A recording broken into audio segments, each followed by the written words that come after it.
Pagdating ng Netherlands, kinuha sa airport, dinala kung saan,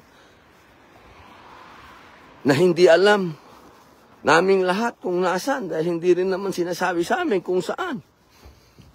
Kung nandoon ba sa ang kulungan ba ng ICC, ay nandoon mismo sa ICC. Yun pala, yung kulungan. Nasa labas ng ICC. O pagdating doon, siyempre, naiintindihan naman natin yung bilibid.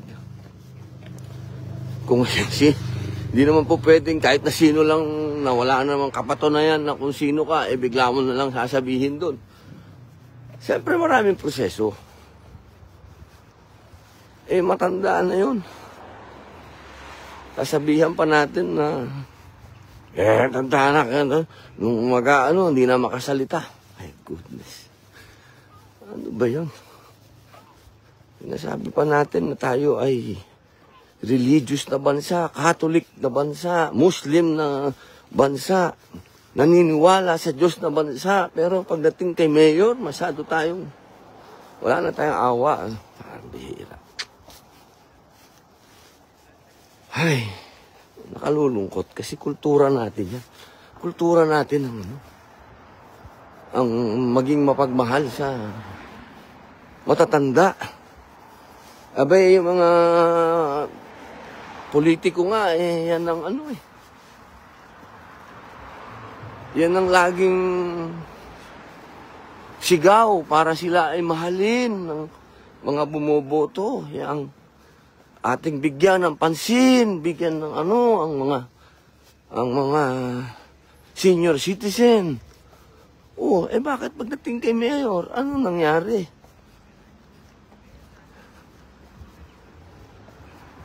Nawalan na tayo ng mercy? Hindi na pwede mapagod si Mayor? Hindi natin yun. Mga kababayan, yung pamilya niya, hindi nila, walang handa sa nangyaring ito, walang preparasyon. Papasalamat nga tayo sa Panginoon Diyos at ang ating Madam Vice President ay maganda. Naka-live ako Lalakad na lang ako. Ingat kayo.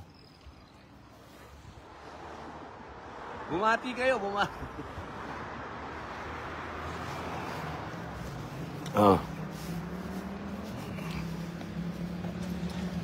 Kita nyo. Asa na ba ako? Kasi binati tayo ng ating mga mahal na kababayan. Siyempre, sinasakay tayo. Pero sabi ko, naka-live tayo. Hindi naman tayo pwedeng. Tsaka, bawal siguro magsakay dito. Medyo susunod tayo sa batas. Kahit nasa ibang lugar tayo, susunod tayo. Pwede lang tumakbo kasi medyo malayo-layo pa yung pupuntahan ko, pero gusto ko naman yung naglalakad.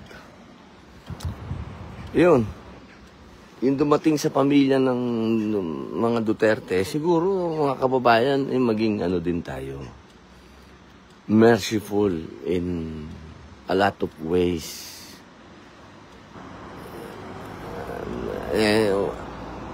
Sa sakit ng mga sinasabing mga salita para sa mga taong dumadaan sa ganitong pagsubok sa kanilang buhay. Hindi naman yan usapin ng politika na. Usapin na yan ng, kung mangyari sa iyo yan, di ba? Kung mangyari ba sa iyo yan, ganyan din ang aasahan mong reaksyon ng mga tao. Kakampi mo o hindi kakampi, ganyan ba sa ama mo na matanda? Wow. Come on, ating mga kababayan, yung kultura natin, wag nating kakalimutan. Wag tayong maging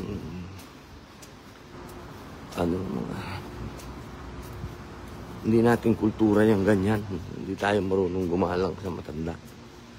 Huwag tayong gumaya dun sa mga politiko na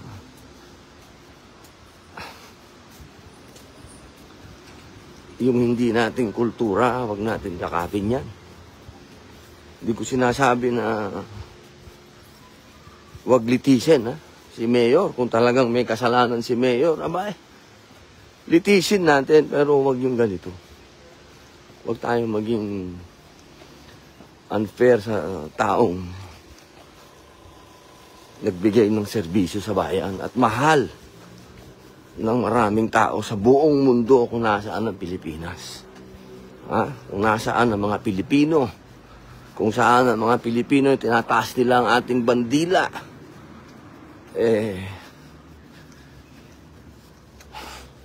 maging fair tayo, mga kababayan, maging fair tayo. Yun lang. Medyo may sipon ako, ha. Baka may lumabas pang sipon, pasensya na kayo. Sipon, ubo, yun na. Yun, mga kababayan, nalalapit na po ang ating pag-uwi at kampanya. Hanggang ngayon, wala pa po tayong nakukuha na permiso para makausap si Mayor. Wala pa. Wala pa po. Hindi pa natin siya nakakausap. Ang mahalaga, nakakuha na po tayo ng suporta kay Madam BP, sa ating pangalawang Pangulo. Kanya pong ini-endorso yung ating PDP laban. Magandang balita na po yon. Ang pinakamas maganda sana kung makakuha po tayo. Makausap po natin si Pangulong Rodrigo Roa Duterte para meron po siyang personal message para kapag tayo po ay nag-ikot, meron po tayong mga mensahe sa ating kababayan. Yun lamang po. Maraming salamat po. Medyo mahaba na ito. Balik na lang po ako mamaya at itong lalakarin ko po ay malayo pa. Sige po. Maraming salamat po sa inyong lahat, sa lahat po ng nagmamahal sa ating bayan. At yan po ang dahilan kung bakit pinupukaw ang kanilang mga damdamin para suportahan ang nangyayari po sa ating dating Pangulong Rodrigo Roa Duterte. Na siya po ay makauwi na. Po, yun po ang ating pakiusap sa una dito sa ICC.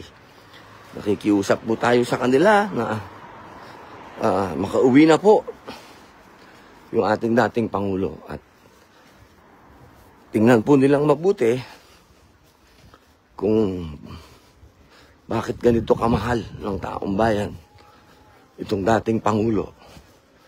Timbangin nila. Total, ang hustisya ay timbangan. Timbangin po ninyo. Bakit ang tao, ang mga Pilipino sa lahat ng sulok ng daigdig ay mahal si Rodrigo Roa Duterte. Yun lang. Huwag nang paguluhin pa ng mga abogado. Opinion ng abogado, naratibo ng mga iba't ibang abogado, lahat may katwiran, lahat magaling, lahat tama. Isa lang huuli ang issue dito. Kung may kasalanan si Rodrigo Roa Duterte, sa Pilipinas po natin litisin.